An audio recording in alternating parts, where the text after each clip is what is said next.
Inihaw na bangus special mga sangkap, isa buong bangus, linisin at ay butterfly cut 2 kamatis, tinadtad 1 sibuyas, tinadtad 3 cloves ng bawang, tinadtad 1 luya, hiniwa ng manipis o tinadtad 2 siling haba, 1 kutsarang toyo, 1 kutsaritang suka o kalamansi juice, asin at paminta.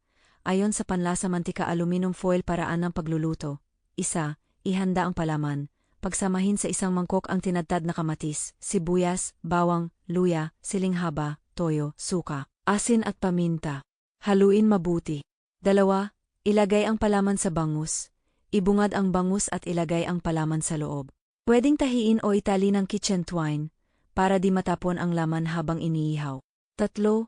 I-wrap sa foil. Pahiran ng kaunting mantika ang foil para hindi dumikit ang bala. Balutin ng mabuti ang bangus sa foil. 4. Ihawin. Ihawin sa uling o grill ng mga 15, tandang bawas 20 minuto kada side. Pwede ring buksan ang foil sa huling 5 minuto para mag-crispy ang bala. 5. Optional. I-serve na may sausawan. Toyo panandang pandagdag kalamansi, panandang pandagdag siling labuyo.